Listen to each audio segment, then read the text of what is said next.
लगेगा। अब ये 9 द्वार कौन कौन से हैं देखो प्रेमी भाई बहनों। 2 आंख, 2 कान, 2 नाक के सुराख, 1 मुंह और 2 मलमूत्र का रास्ता, ये शरीर के 9 दरवाजे हैं।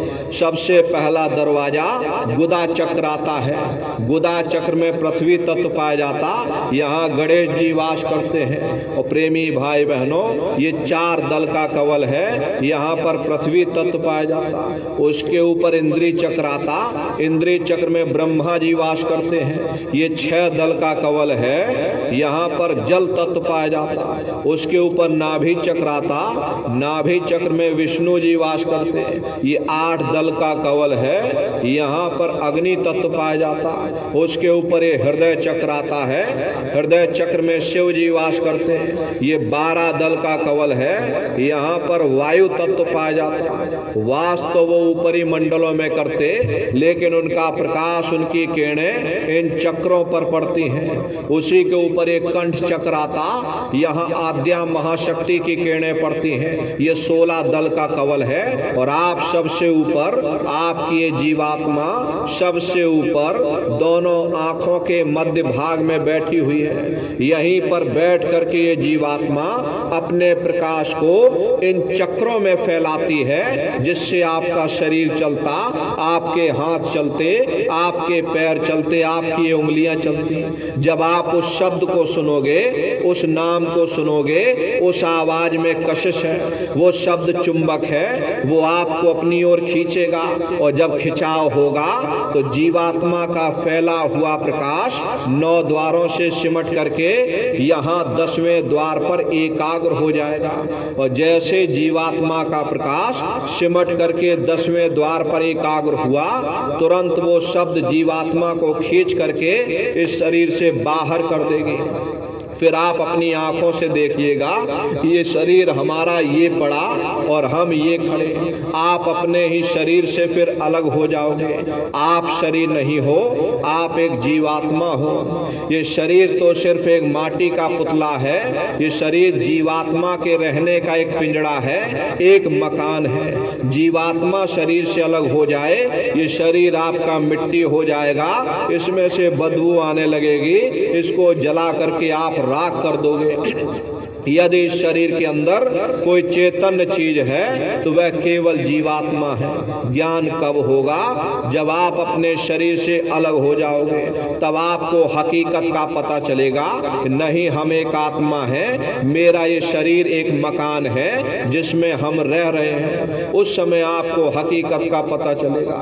प्रेमी भाई बहनों, आप अपने शरीर से अलग हो जाओगे, फिर उसी शब्द को पकड़ करके, यानी घंटे और शंख की आवाज को पकड़ करके, फिर यही जीवात्मा फिर ब्रह्मांडों की चढ़ाई करेगी। बड़ी भारी रफ्तार होती है, पलक झपकते यह जीवात्मा खरबों योजन ऊपर चली जाती।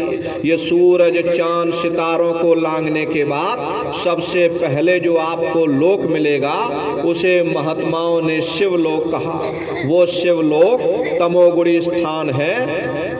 वहां के मालिक शिव जी हैं। वो पार्वती जी के साथ उस लोक में विराजमान है। चैतन्य धार जो ऊपर से आ रही, जिसे महात्माओं ने गंगा कहा, वो अपना केंद्र बिंदु शिव लोक को बनाती है। इसीलिए शिव जी की जटा में ये गंगा दर्शाई जाती है। इस लोक में असंख्यों जीवात्माएं रहती, और ये सभी जीवात्माएं शिव स्वरूप में मौजूद होती हैं। जब साधक भजन करता है, शब्द को पकड़ करके, सूरज, चांद, सितारों को लांघ करके जब शिव लोक में पहुंचता, शिव जी का प्रत्यक्ष दर्शन करता, तो इसका स्वरूप भी शिव के समान, यानी शिव स्वरूप हो जाता। जो शक्तियां शिव जी को प्राप्त होती, वही शक्तियां साधक को भी प्राप्त हो जाती। उन शक्तियों को प्राप्त होने के बाद साधक के अंदर बड़ा भारी गुमान आ जाता। यदि उस समय पर साधक एक दहाड़ मार दे, पूरा ब्रह्मांड कांपने लगेगा। लेकिन गुरु हमेशा साधक के साथ रहते हैं, इसीलिए साधक अपनी शक्तियों का दुरुपयोग नहीं कर पाता। तो शिव जी का दर्शन करने के बाद फिर ये जीवात्मा उसी शब्द को पकड़ करके, यानी घंटे शंख की आवाज को पकड़कर फिर ऊपर की ओर जाएगी। उसी के ऊपर आपको ब्रह्मा जी का लोक मिल जाएगा। वो ब्रह्मा जी का लोक रजोगुणी स्थान है, वहां के मालिक ब्रह्मा जी हैं। वो गायत्री, सावित्री और सरस्वती के साथ उस लोक में विराजमान है। वहां पर वेद ध्वनियां सदा उस लोक में उच्चारण होती रहती हैं। और ब्रह्मा जी का दर्शन करने के बाद फिर उसी शब्द को पकड़ करके ये जीवात्मा ऊपर की ओर चढ़ेगी। शब्द को पकड़ करके रखना पड़ता। यदि आपने शब्द छोड़ दिया, सेकंड भर आपको नहीं लगेगा, आप धड़ाम से अपने शरीर में फिर वापस चले आओगे और फिर अपनी बाहरी आंखों को खोल दोगे।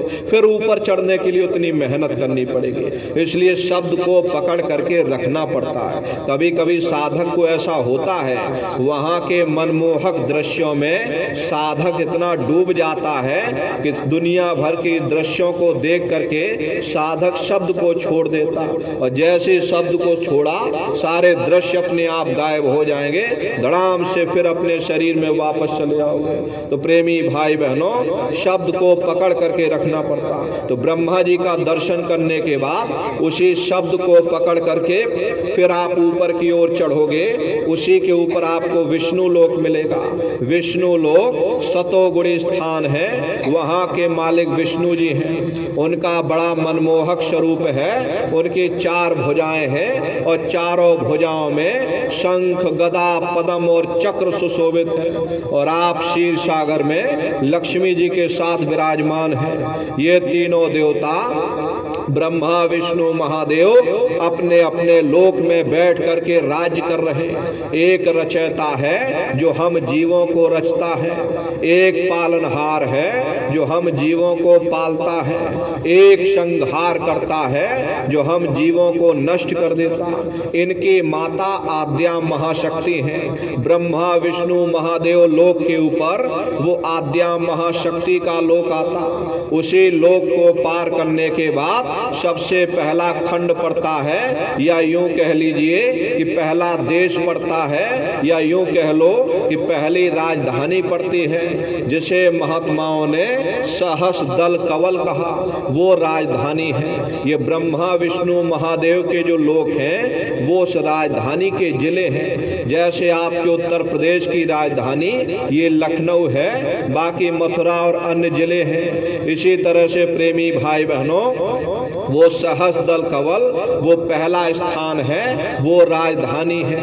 और ये ब्रह्मा, विष्णु, महादेव के जो लोक हैं वो उस राजधानी के अंतर्गत आने वाले जिले हैं। प्रेमी भाई बहनों, उस लोक के जो मालिक हैं, राजधानी के जो मालिक हैं, वो सहस दल कवल के मालिक निरंजन भगवान हैं। ये ब्रह्मा, विष्णु, महादेव ये निरंजन भगवान के ही पुत्र हैं। और ये आद्या महाशक्ति ये निरंजन भगवान की अर्धांगिनी है। और निरंजन भगवान स्वयं तीनों लोकों के मालिक हैं। इन्हीं को त्रिलोकीनाथ कहा जाता।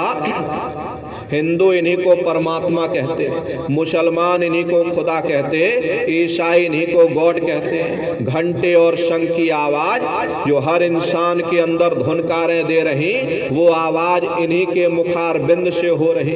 निरंजन भगवान का जो स्वरूप है वो ज्योतिष स्वरूप है।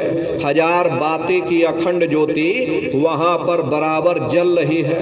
हम आप यहाँ पर ज्योत जलाते हैं, इस ज्योत में तेल की जरूरत पड़ती है, बाती की जरूरत पड़ती, लेकिन वो अखंड ज्योति ऐसी है जिसमें न तेल की जरूरत और न बाती की जरूरत है। पलटू शाह हमने जिक्र किया है कि उल्टा कुआ गगन में तिसमें जरे चिराग, तिसमें जरे चिराग, बिना रोगन बिन बाती, और 6 ऋतु 12 मास जरत रहे दिन राती। सतगुर मिले जो होए ताहि की नजर में आवे, बिन सतगुर नहीं कोई।